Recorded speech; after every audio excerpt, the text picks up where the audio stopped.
Hello everyone, welcome to BSP Pharmacy.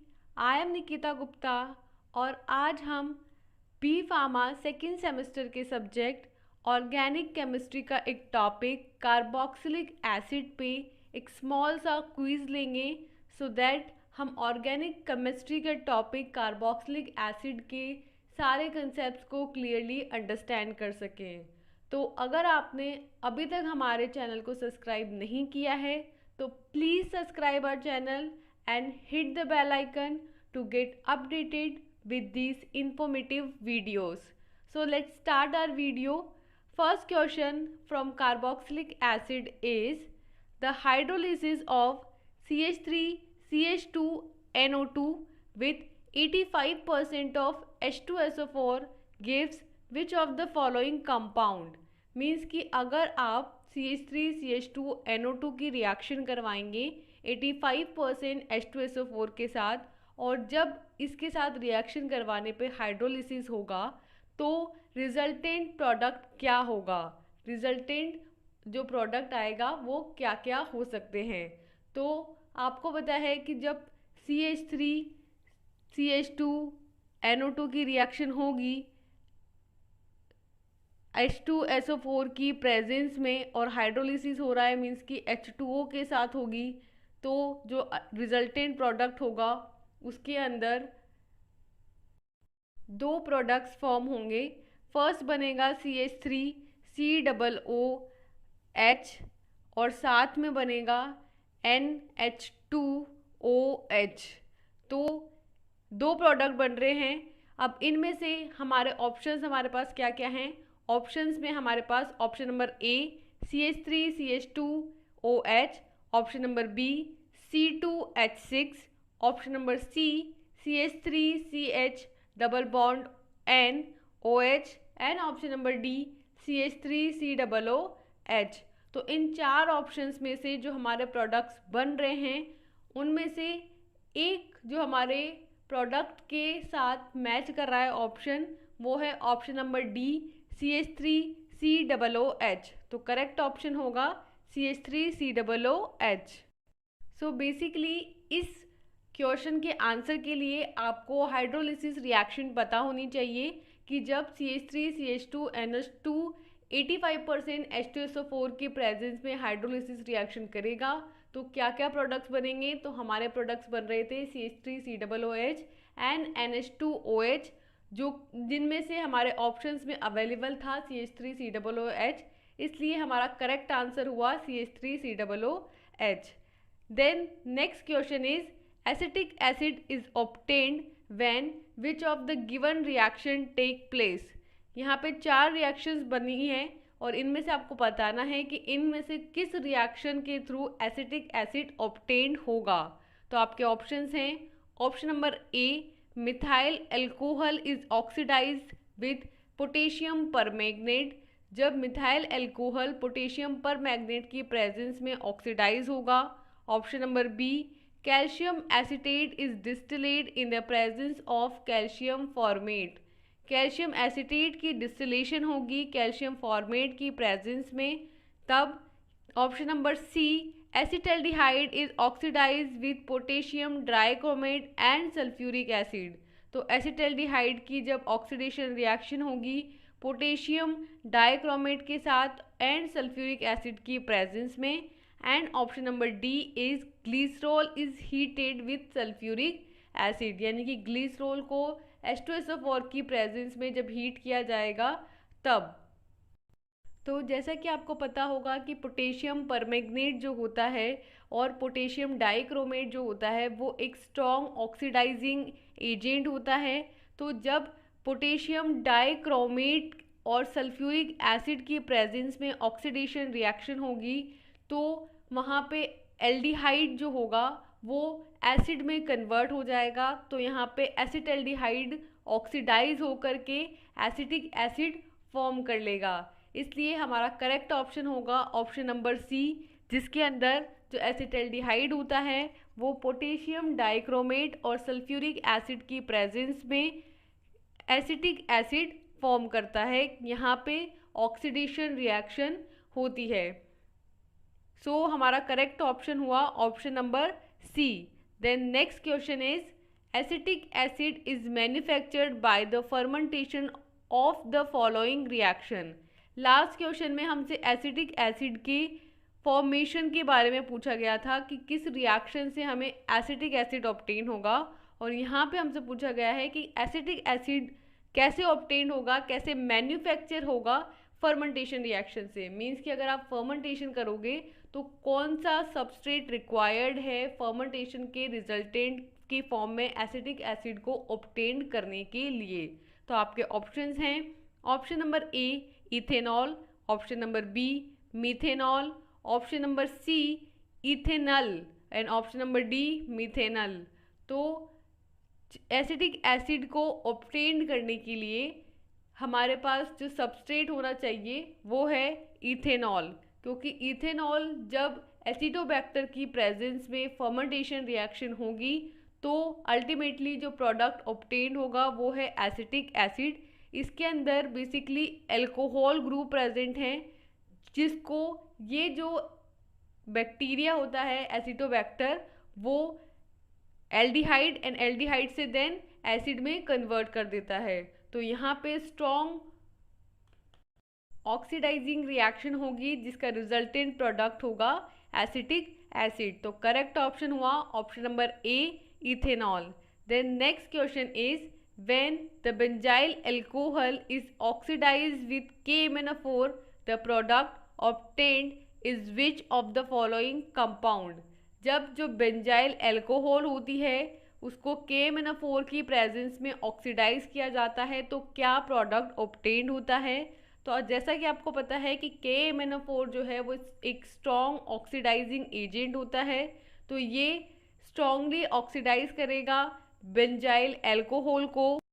और आपको पता है कि जब ऑक्सीडेशन होगा स्ट्रॉन्गली तो अल्कोहल जो है वो एसिड के अंदर कन्वर्ट हो जाएगा। तो जो बेंजाइल अल्कोहल होगा तो उसके अंदर ऑक्सीडेशन होगा, ऑक्सीडेशन होके आपको पता है ऑक्सीडेशन की स्टेप्स होती हैं, अल्कोहल से पहले एल्डिहाइड बनता है देन एल्डिहाइड से एसिड बनता है।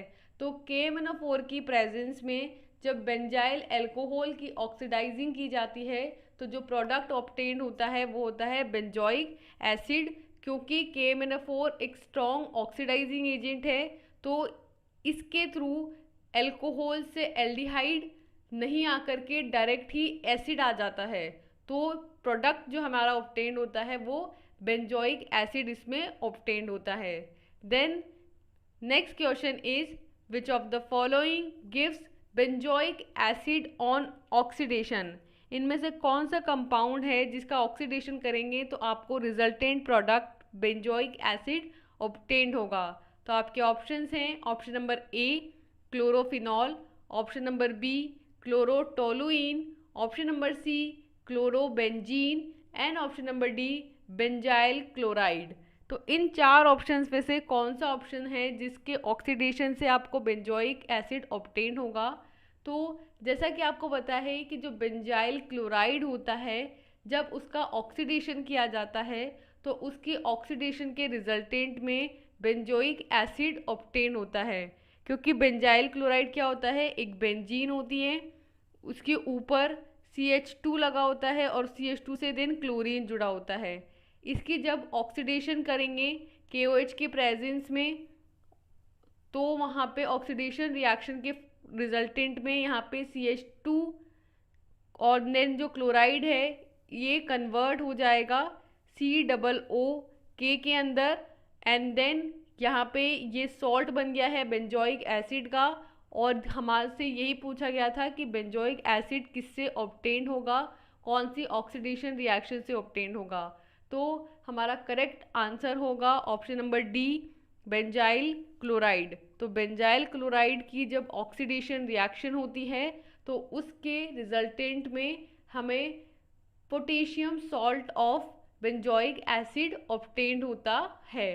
देन नेक्स्ट क्वेश्चन है question number 6 in the following sequence of reactions A and B are which of the following. So यहाँ पे आपको एक रिएक्शन दी गई है जिसके अंदर CH3 whole twice CO present है, जिसकी रिएक्शन जब NaCN in the presence of HCl की जाती है तो एक प्रोडक्ट ऑब्टेन्ड होता है जिसे बोलते हैं A, और जब इसका फर्दर हाइड्रोलिसिस किया जाता है तो सेकंड प्रोडक्ट ऑब्टेन्ड होता है प्रोडक्ट B। तो आपको बताना है कि ये प्रोडक्ट A और प्रोडक्ट B क्या है। तो आपके ऑप्शंस हैं CH3 का whole twice COHCN and product B is CH3 का whole twice COHCOOH। Then option number B CH3 का होल ट्वाइस C उससे attach OH and CN, and then product B is CH3 का whole twice COH का whole twice.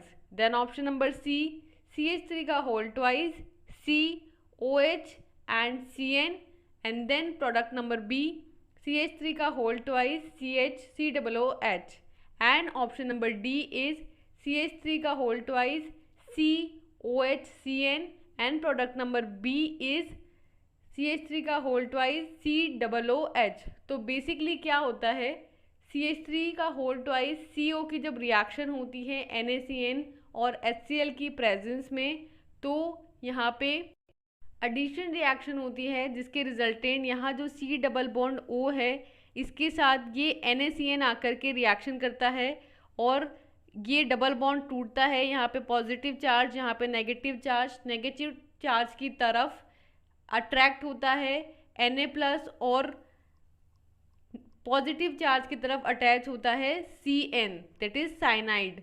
Then जो अब बनता है product, उसके अंदर क्या बनेगा, CH3 और CH3 लगेगा पहले इस कार्बन से, एंड देन ये जो अटैच हुए हैं CN एंड OH वो वहाँ पे अटैच हो जाएंगे, क्योंकि यहाँ पे ONA बनेगा, देन रिमूवल होगा सोडियम आयन का, और HCl की प्रेजेंस में सोडियम आयन तो रिमूव होगा और उसकी जगह हाइड्रोजन आयन आके जुड़ जाएगा। तो यहाँ पे इस मेन कार्बन होगा बीच में सेंटर में, और फिर इस कार्बन से अटैच होंगे CH3 और दूसरी साइड पे OH एंड CN। तो आपका फर्स्ट A प्रोडक्ट बनेगा CH3 का होल ट्वाइस COHCN, जो कि आपको चारों ही ऑप्शंस के अंदर देखने को मिल रहा है, यानी कि चारों ही ऑप्शंस इस A प्रोडक्ट को सेटिस्फाई कर रहे हैं। देन इसकी हाइड्रोलिसिस होगी, और इस हाइड्रोलिसिस के रिजल्टेंट क्या होगा, ये जो साइनो ग्रुप अटैच हुआ है CN, इसका ऑक्सीडेशन होगा और ये फर्दर कन्वर्ट हो जाएगा COOH के अंदर, और ये जो OH था वो एज इट इज़ रहेगा। तो जो प्रोडक्ट B बनेगा उसके अंदर होगा CH3 का होल ट्वाइस, देन C उससे अटैच है OH एंड COOH। तो ये सेकेंड प्रोडक्ट हमें किस में देखने को मिल रहा है, ऑप्शन नंबर A के अंदर। तो हमारा करेक्ट ऑप्शन होगा ऑप्शन नंबर A। तो हमसे यहाँ एक रिएक्शन दी गई थी और उस रिएक्शन के प्रोडक्ट A और प्रोडक्ट B को पूछा गया था। तो हमने यहाँ पे रिएक्शन करी और रिएक्शन करके देखा कि C से जो अटैच है डबल बॉन्ड O, उसके अंदर सबसे पहले बॉन्ड का ब्रेकेज हुआ, वहाँ पे पॉजिटिव और नेगेटिव चार्जेस क्रिएट हुए, एंड देन मैकेनिज्म के अंदर जाके देखा तो एक जो सोडियम आयन है Na+ है वो O नेगेटिव पे जाके बाइंड हुआ, और CN जो है वो कार्बन से जाके अटैच हुआ। फिर जो HCl था उसकी प्रेजेंस में सोडियम का रिमूवल हुआ और H+ वहाँ पे जुड़ा। तो पहला प्रोडक्ट जो हमारा बना वो था CH3 का whole twice COH and CN, जो कि हमारे चारों ही ऑप्शंस में अवेलेबल था। फिर उसकी हाइड्रोलिसिस हुई और हाइड्रोलिसिस के रिजल्टेंट जो साइनाइड ग्रुप था वो COOH में कन्वर्ट हो गया, और ये हमें हमारे ऑप्शन नंबर A में देखने को मिला। सो हमारा करेक्ट ऑप्शन हुआ option number A। Then next question है, formic acid is obtained when which of the given reaction occurs. कौन सी रिएक्शन होगी जिसके रिजल्टेंट फॉर्मिक एसिड फॉर्म होगा। तो आपके ऑप्शंस हैं, option number A calcium acetate is heated with concentrated H2SO4, option number B calcium formate is heated with calcium acetate, option number C glycerol is heated with oxalic acid at 110 degrees Celsius, and option number D acetaldehyde is oxidized with K2Cr2O7 and H2SO4. यहाँ पे 4 reactions दी गई हैं और इनसे पूछा गया है कि किस रिएक्शन के रिजल्टेंट फॉर्मिक एसिड फॉर्म होगा।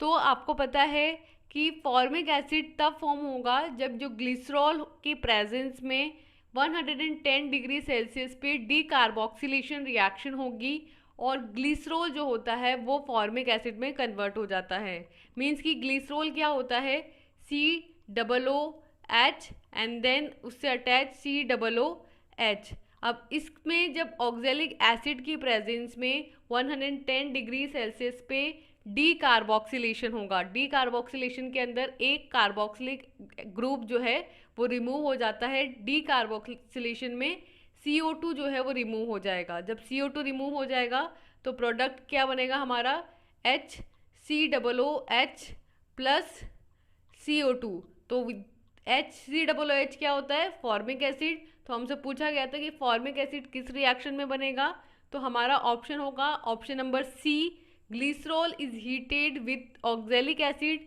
Eight 110 degree Celsius. तो यहाँ पे डीकार्बोक्सिलेशन रिएक्शन होती है जिसके रिजल्टेंट CO2 जो होती है वो बाहर निकल जाती है और ग्लिसरॉल से फॉर्मिक एसिड फॉर्म हो जाता है।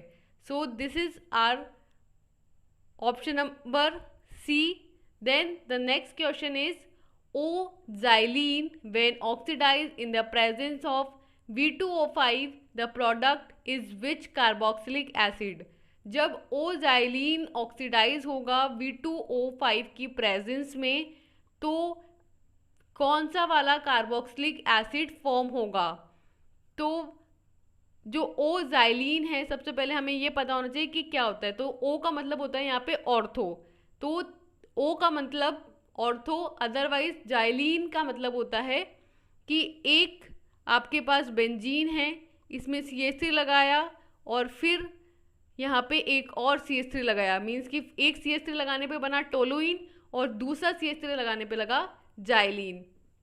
तो ये इसके कॉमन नेम है कि जब कोई बेंजीन रिंग होती है उसमें एक CH3 लगता है तो उसको बोलते हैं टोलुइन और दूसरा लगता है CH3 तो उसको बोलते हैं जाइलीन। अब अगर वो ऑर्थो पोजीशन पे लगा है तो बोलेंगे O-xylene, मेटा पोजीशन पे लगा है तो बोलेंगे M-xylene और पैरा पोजीशन पे लगा है तो उसको बोलेंगे P-xylene। तो यहाँ पे हमसे O-xylene दैट मीन्स ऑर्थोजाइलिन की बात की गई कि इस ऑर्थोजाइलिन का जब हम ऑक्सीडेशन करेंगे V2O5 की प्रेजेंस में तो क्या होगा, तो ऑक्सीडेशन होगा। ऑक्सीडेशन के रिजल्टेंट ये जो CH3 ग्रुप्स हैं इसके अंदर दोनों ये कन्वर्ट हो जाएंगे COOH ग्रुप के अंदर। तो जब दोनों तरफ COOH ग्रुप प्रेजेंट होता है तो उसको बोलते हैं पैथेलिक एसिड। अगर एक COOH ग्रुप लगा होता है तो उसको बोलते हैं बेंजोइक एसिड और दो COOH लगे होते हैं तो उसको बोलते हैं पैथेलिक एसिड। तो यहाँ पे हमारे ऑप्शंस थे option number A benzoic acid, option number B phenyl acetic acid, option number C phthalic acid and option number D acetic acid. तो हमने देखा कि जो ऑर्थोजाइलिन होती है इसकी रिएक्शन जब होती है V2O5 की प्रेजेंस में तो ऑक्सीडेशन रिएक्शन होती है और जो रिजल्टेंट प्रोडक्ट बनता है उसको बोलते हैं पैथेलिक एसिड। तो हमारा करेक्ट ऑप्शन हुआ option number C। Then next question is the following reaction is called as which of the following name reaction. Means कि यहाँ पे आपको एक रिएक्शन बताई गई है जिसमें से आपको बताना है कि कौन इस रिएक्शन को कौन सी रिएक्शन बोला जाता है।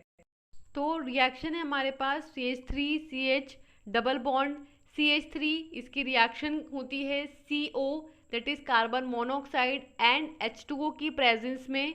तो रिजल्टेंट प्रोडक्ट बनता है CH3CH देन उससे अटैच CH3 एंड COOH। तो यहाँ पे कार्बन मोनोऑक्साइड और वाटर की प्रेजेंस में रिएक्शन होती है जिससे कि जो ये डबल बॉन्ड होता है ये डबल बॉन्ड टूटता है और यहाँ पे क्या अटैच हो जाता है, COOH अटैच हो जाता है क्योंकि यहाँ CO और H2O है जो मिलकर के COOH बना लेते हैं और HCOOH बनता है। तो यहाँ पे ये जो डबल बॉन्ड है ये टूटेगा और इस डबल बॉन्ड के टूटने से एक H तो CH3 के पास चला जाएगा और COOH CH के पास चला जाएगा तो अल्टीमेटली यहाँ पे एडिशन रिएक्शन होगी। तो इस रिएक्शन को क्या बोला जाता है? तो इस रिएक्शन को बोला जाता है कोच रिएक्शन। तो कोच रिएक्शन वो ऑर्गेनिक रिएक्शन होती है जिसके अंदर टर्शरी कार्बोक्सिलिक एसिड का फॉर्मेशन होता है और जो एल्कोहल्स होते हैं या जो एल्कीन्स होती हैं उनसे 3 डिग्री कार्बोक्सिलिक एसिड बनता है। तो यहाँ पे हमारे पास as an substrate alkenes present था और एल्कीन्स की रिएक्शन जब CO प्लस H2O जो कि अल्टीमेटली फॉर्म किया HCOOH, उसके थ्रू टर्शरी कार्बोक्सिलिक एसिड का यहाँ फॉर्मेशन होता है और इसलिए इस रिएक्शन को कोच रिएक्शन बोला जाता है। देन यहाँ पे हमारे पास ऑप्शंस थे। Option number A Wurtz reaction, option number B Koch reaction, option number C Clemmensen reduction and option number D Kolbe's reaction. तो जैसा कि हमने कहा कि कोच रिएक्शन के अंदर ऐसा होता है, इसलिए हमारा करेक्ट ऑप्शन होगा option number B Koch reaction. Then next question is by aerial oxidation which of the following gives phthalic acid. कौन सी एरियल ऑक्सीडेशन होगी जिसका रिजल्टेंट प्रोडक्ट पैथेलिक एसिड हमारे पास फॉर्म होगा? तो यहाँ पे हमारे ऑप्शंस हैं। Option number A naphthalene, option number B benzene, option number C mesitylene and option number D toluene. तो जब नेफ्थलीन जो होता है उसका एरियल ऑक्सीडेशन होता है तो रिजल्टेंट प्रोडक्ट हमारे पास आता है पैथेलिक एसिड। तो हमसे यही पूछा गया था कि कौन सा वो सबस्ट्रेट है जिसका जब एरियल ऑक्सीडेशन होगा तो रिजल्टेंट प्रोडक्ट पैथेलिक एसिड बनेगा। तो हमारा करेक्ट ऑप्शन हुआ ऑप्शन नंबर ए नेफ्थलीन। तो इसमें क्या होता है, नेफ्थलीन की जो स्ट्रक्चर होती है उसके अंदर 2 बेंजीन रिंग्स होती हैं जो आपस में अटैच होती हैं और इनका जब एरियल ऑक्सीडेशन होता है तो एक बेंजीन रिंग बनती है और उसके अंदर 2 COOH ग्रुप यहाँ पे अटैच होते हैं। तो हमने क्या देखा, हमसे ये पूछा गया था कि कौन सी एरियल ऑक्सीडेशन होगी जिससे पैथेलिक एसिड बनेगा। तो हमने कहा कि जो नेफ्थलीन होती है उसकी एरियल ऑक्सीडेशन से पैथेलिक एसिड बनता है। तो हमारा करेक्ट ऑप्शन हुआ ऑप्शन नंबर ए। तो यहाँ पे हमने कंप्लीट किया है कार्बोक्सिलिक एसिड पे स्मॉल सा क्विज। आई होप सो कि आपके कार्बोक्सिलिक एसिड के कंसेप्ट और भी ज़्यादा स्ट्रॉन्ग हुए होंगे। So thank you so much guys. ये वीडियो आपको कैसा लगा प्लीज़ कमेंट सेक्शन में कमेंट करके बताइए और इसके कितने इन्फॉर्मेटिव रहा, इससे आपको कितने डाउट्स आपके क्लियर हुए ये भी बताइए और कितनी रिएक्शंस आपको यहाँ पे समझ में आई हैं प्लीज़ हमें ये कमेंट सेक्शन में कमेंट करके बताइए। और एट लास्ट में ये बोलना चाहूँगी कि प्लीज़ हमारी जो एप्लीकेशन है BSP फार्मेसी वहाँ पे जाके ज़रूर विज़िट करें। वहाँ पे आपको B फार्मा और D फार्मा का कंप्लीट स्टडी मटेरियल प्रोवाइड किया जा रहा है जिसमें आपको video lectures, hand written notes और कंप्यूटराइज्ड नोट्स भी मिलेंगे। इवन आपको वहाँ पे लाइव क्लासेस भी प्रोवाइड की जा रही हैं। तो please visit BSP pharmacy app. So thank you so much guys. Please मिलते हैं ऐसे ही इन्फॉर्मेटिव वीडियोस के लिए। तब तक के लिए ऑल द बेस्ट, बाय।